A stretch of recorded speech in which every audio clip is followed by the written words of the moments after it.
Jack Nicholson did not simply become a movie star. He became a force Hollywood could not ignore. That grin could charm a room, frighten an audience, or turn one line into history. Off-screen, his life was just as intense, filled with famous romances, wild nights, broken trust, private pain, and stories that followed him for decades. Then, after more than 50 years in the spotlight, Jack seemed to vanish. No retirement speech, no final bow, just fewer roles, rare appearances, and growing questions. Was it age, regret, health, disappointment, or something he never wanted the public to know? Join us as we trace Jack Nicholson's rise, secrets, scandals, losses, and the quiet decision that left Hollywood wondering where he went and whether the door is truly closed. The mother he thought was his sister. John Joseph Nicholson was born on April 22, 1937, in Neptune City, New Jersey. From the outside, his childhood looked ordinary. He grew up with strong women around him and believed Ethel Mae Nicholson was his mother. He thought June and Lorraine were his older sisters, but the truth was hidden from him for decades. June, a 19-year-old showgirl, was actually his mother. Because she was young and unmarried, her parents agreed to raise Jack as their own child, while June acted like his sister. Even the identity of his father remained uncertain. June had married showman Donald Furcillo, also known as Donald Rose, before learning he was already married. Biographer Patrick McGilligan later suggested that June's manager, Eddie King, may have been Jack's biological father. Other accounts said June herself may not have known for sure. Jack did not learn any of this until 1974, when researchers from Time magazine uncovered the secret while studying his life. By then, June had died in 1963, and Ethel had died in 1970. There was no chance to ask them why they had kept it from him. He called the discovery a pretty dramatic event, but said it was not something he considered deeply damaging because he was already formed as a person.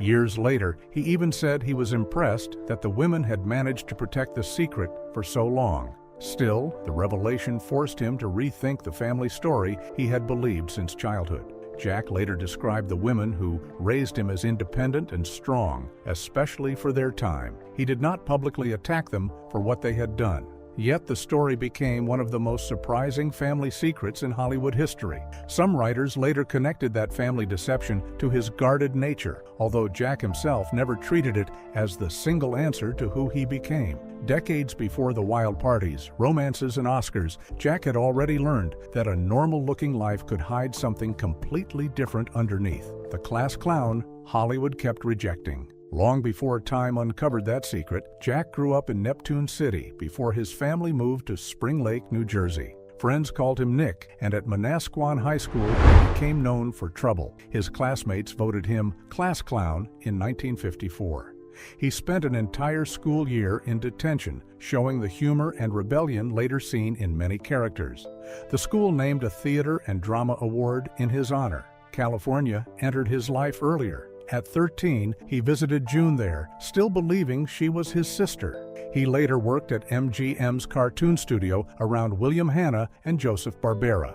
They offered him a beginner's job as an animator, but he refused because he wanted to act. He trained with the Players Ring Theater and remembered May 5, 1955, as his first working day on Tales of Wells Fargo. Before his career could rise, military service became a concern. In 1957, Jack joined the California Air National Guard, which he sometimes called an effort to dodge the draft. He trained as a firefighter, completed weekend drills, and served several months of extended duty during the Berlin crisis before leaving in 1962. Meanwhile, acting remained difficult. His film debut came in The Cry Baby Killer in 1958, followed by low-budget work with Roger Corman in The Little Shop of Horrors, The Raven, The Terror, and The St. Valentine's Day Massacre. He appeared in The Wild Ride, The Andy Griffith Show, Ride in the Whirlwind, and The Shooting. When those roles failed to change his life, Jack turned toward writing.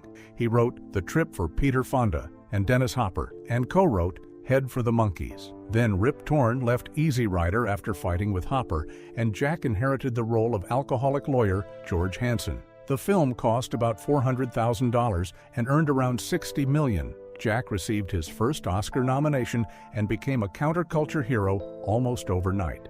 He later saw his earlier performances as the work of this desperate young actor trying to vault out of the screen. Easy Rider finally gave him the opening he had spent more than 10 years chasing, the role that turned Jack into Hollywood's new bad boy. In 1970, 5 Easy Pieces turned Jack into a major leading man. He played Bobby DuPea, an oil worker who had walked away from a more cultured life. The character was quiet, angry, and unable to settle anywhere. Karen Black, who played his girlfriend, said Bobby was very different from Jack. In her view, Bobby had given up on love, while Jack remained curious about people and new ideas. Jack called listening to others the elixir of life. The film's famous restaurant scene was partly improvised, and both Jack and Black received Oscar nominations. Black later admitted she had loved him, although they dated only briefly. After the film's release, Jack's name quickly became a brand. He asked his agent to find unusual roles that would push him beyond characters audiences already knew. That choice shaped the decade.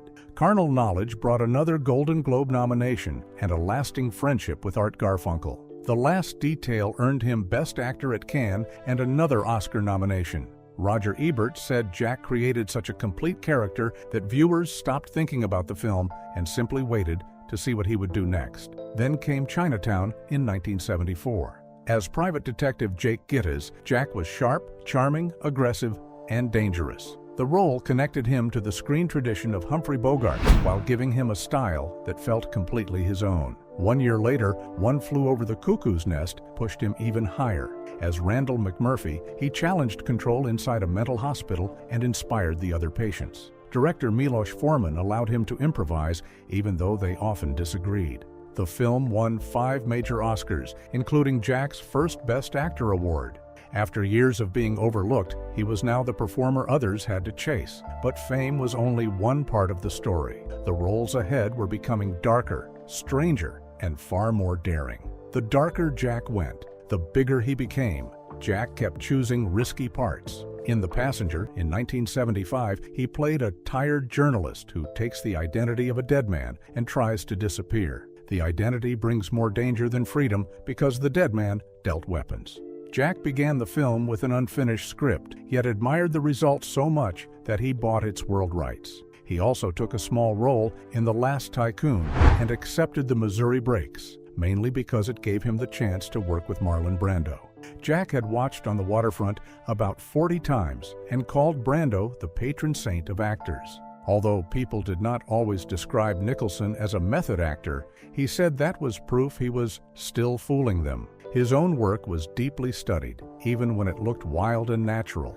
He later moved into one of his most famous roles, Jack Torrance, in Stanley Kubrick's The Shining. Stephen King wanted a more ordinary actor, but Kubrick insisted on Nicholson. Jack used his own experience as a writer and slept less to keep himself tense. Shelley Duvall said they spent long hours discussing their characters, while Jack believed Torrance should seem cold from the beginning. Kubrick pushed the cast through endless takes, but also allowed Jack to improvise when the lines were secure.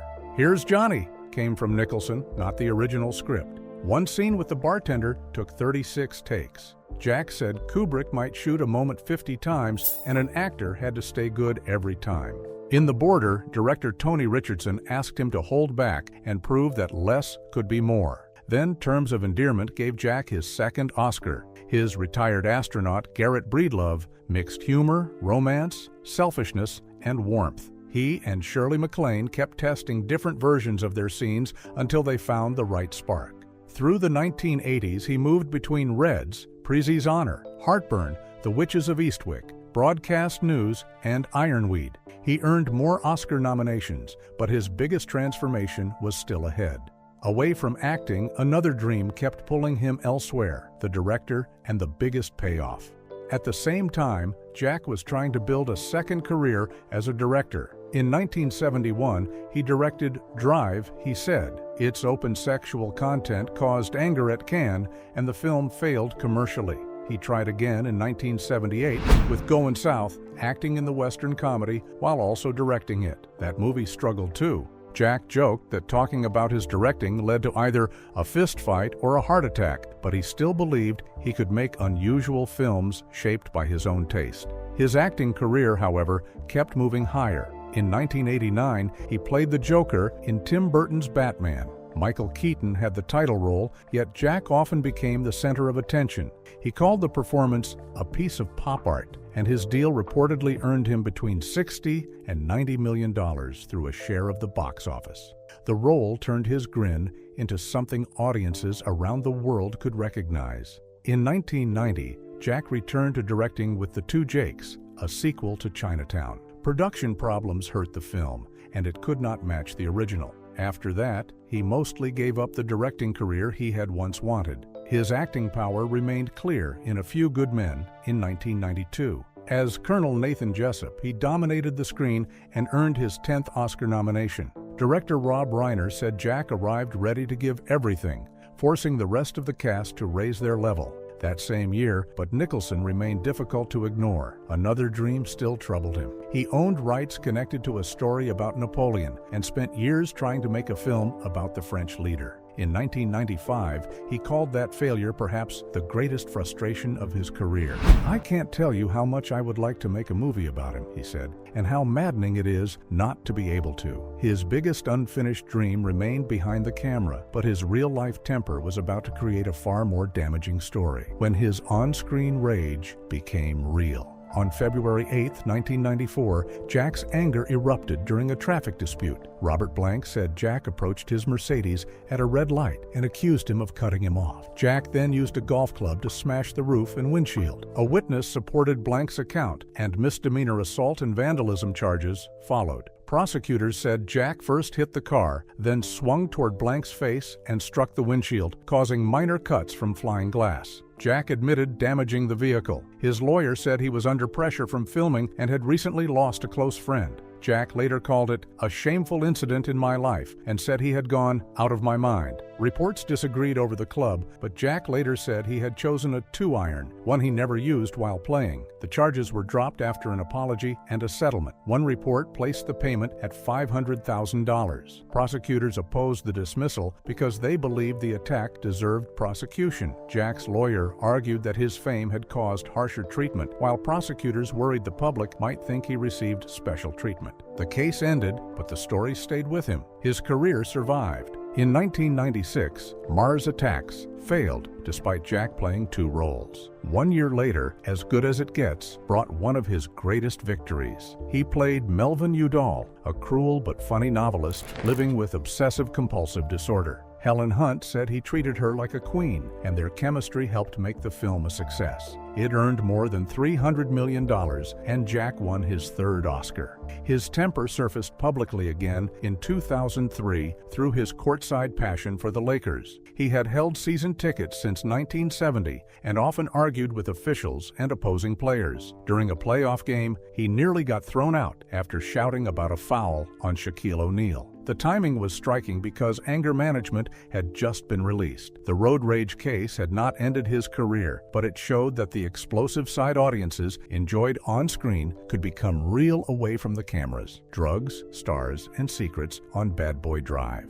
To understand the private image that later followed him, the story has to return to the 1970s and 1980s, when Jack's Mulholland Drive home became part of his legend. He lived near Marlon Brando and Warren Beatty, giving the road the nickname Bad Boy Drive. Stories describe Jack's house as a place where parties continued day and night. Author Mark Elliott wrote about drinks, drugs, sex, marijuana, and a steady flow of famous guests and young women. The refrigerator was reportedly almost empty, except for milk, beer, and pot. The milk was said to be for Jack's sensitive stomach. He once said a successful party needed complete privacy, and he was proud that strangers did not crash his gatherings. Yet the noise sometimes bothered Brando, who reportedly called the police. Jack would apologize, then ask his neighbor why he had complained. Harry Dean Stanton shared a home with him during part of this period.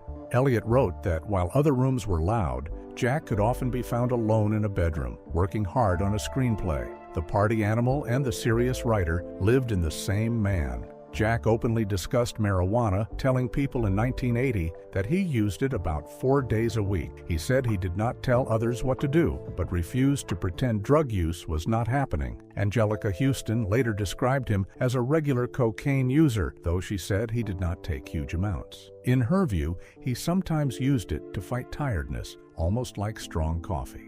Jack once admitted that film footage showed him with the Beatles in Malibu, yet he could not remember the moment because he had clearly been a bit loaded. His friendships also connected him to difficult events. Roman Polanski was arrested after sexually assaulting 13-year-old Samantha Geimer at Jack's home in 1977 while Jack was away. Huston briefly saw Polanski and Geimer there, but told police she witnessed nothing improper. Jack later continued to call Polanski a genius. The house represented freedom, fame, and excess, but it also placed him close to some of Hollywood's darkest stories. And behind the parties, women remained the center of Jack's private world. The women Jack loved, betrayed, and left behind. Jack married only once. His wife was actress Sandra Knight, his co-star from The Terror. They married in 1962, separated in 1966, and divorced in 1968. Their daughter Jennifer was born in 1963. After that marriage, Jack's romantic life became long, crowded,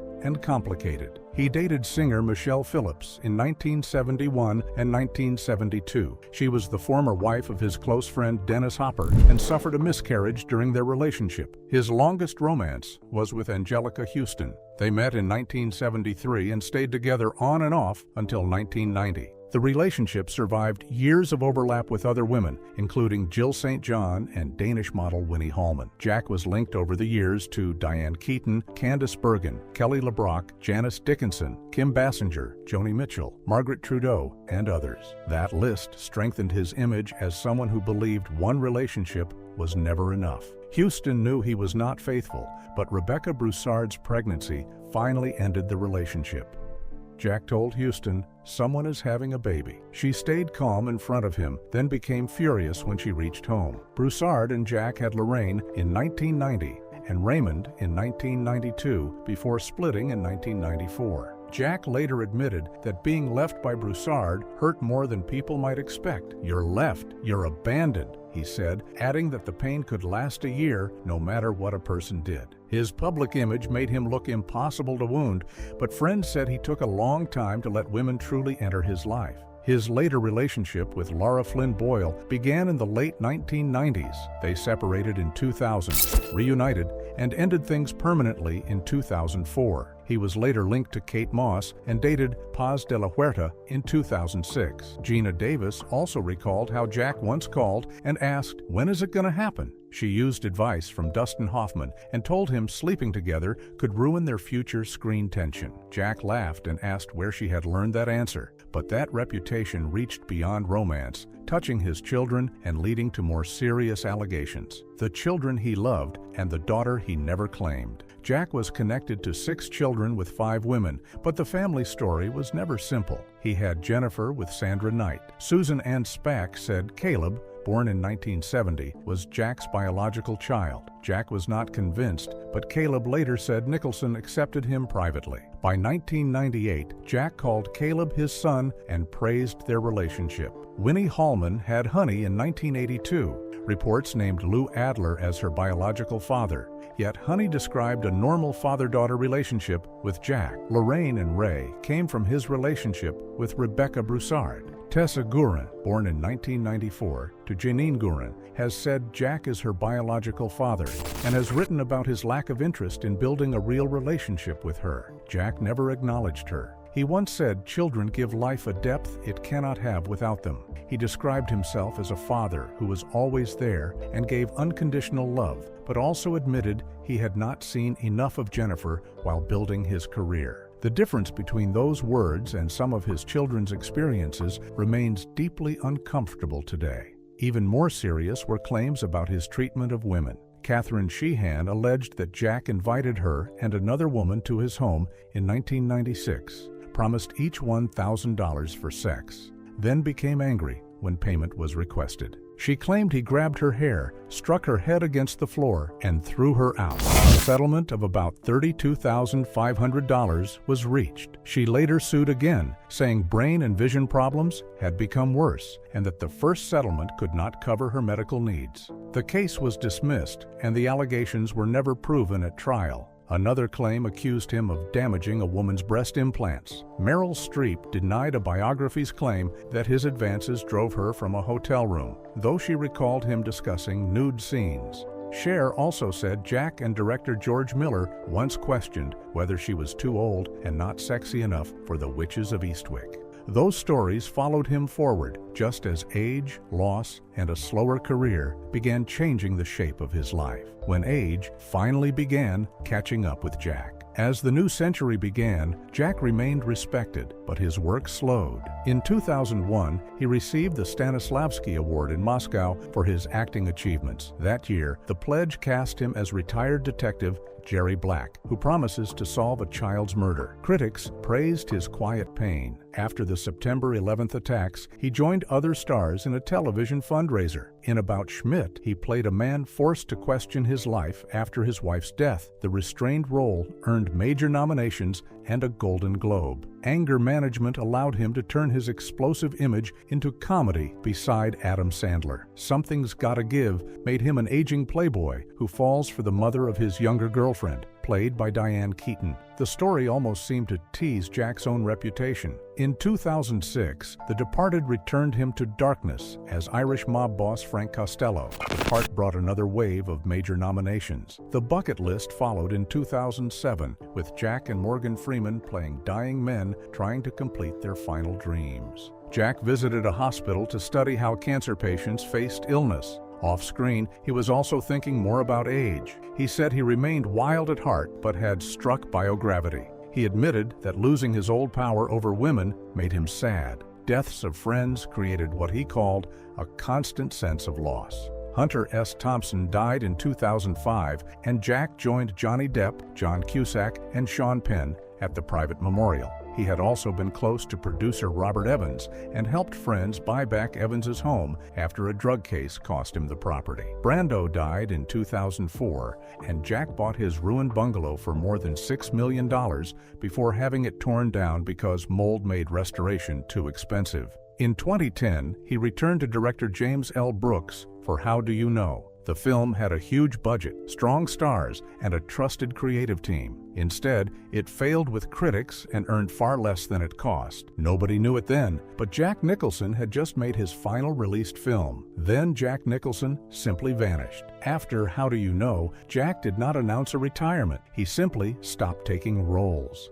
In 2013, he told Vanity Fair that he was less driven to be out there anymore. He explained that acting had once pushed him, but the need had faded. "I'm not going to work until the day I die," he said elsewhere. "I was driven, but I'm not." He also admitted that part of him had never liked public life. He had learned how to function inside it, but no longer enjoyed it. A quieter routine suited him. Harry Dean Stanton said Jack had a cook and a secretary, painted, and enjoyed a relaxed life. Producer Lou Adler offered an even simpler picture. Jack was doing what he wanted, eating what he wanted, and living the way he chose. Still, silence created rumors. Reports claimed memory problems had forced him away from scripts. In 2023, unnamed friends told Radar that his mind is gone and suggested dementia. They pointed to his isolation, limited social life, and long absence from acting. Jack never confirmed any diagnosis. The claims remained rumors, not established facts. His rare public appearances only increased interest. He presented Best Picture with First Lady Michelle Obama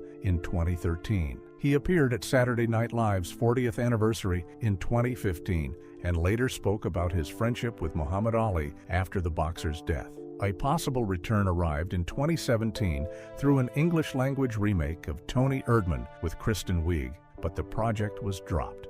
Steven Spielberg later approached him about Ready Player One, released in 2018.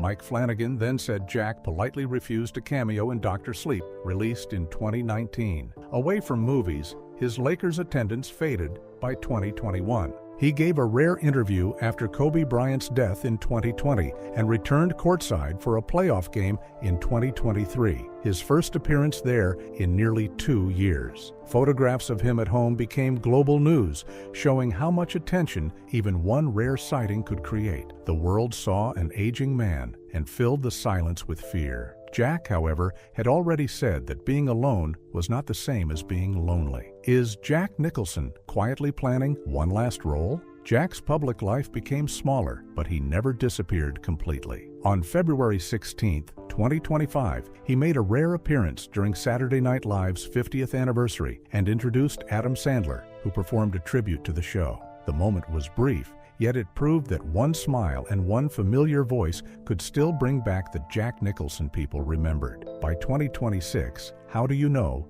was still his final film, ending a career of 80 movies. His record was almost impossible to match. Jack earned 12 Academy Award nominations, 8 for leading roles and 4 for supporting roles, making him the most nominated male actor in Oscar history. He won 3 times and became an influence on actors such as Leonardo DiCaprio, Tom Cruise, and Alden Ehrenreich. Away from Hollywood, Jack kept his life private. He still cared about the Yankees and Lakers, and he owned an impressive art collection with works by Matisse, Warhol, and others. But family seemed to matter most in his later years. A 2026 report said his children stayed close, and Jack often spoke about how lucky he felt that they still made time for him. Lorraine even shared a rare photo for his 89th birthday. At the same time, old friends and agents were reportedly pushing him toward one final project. James L. Brooks said Jack was still reading scripts, while his children supported the idea of a return. Ray reportedly hoped to act beside his father one day. Jack had never promised a comeback, but he had not fully closed the door either. The fact that he was still reading scripts only made his long absence harder to explain. If he still believed he had something to offer, then something else had kept him away for more than 15 years. And that is where the real answer begins. Do you think Jack Nicholson simply chose peace after proving everything he could? Or is there still more behind his disappearance from Hollywood? And if he returned for one final movie, what kind of role would you want to see him play?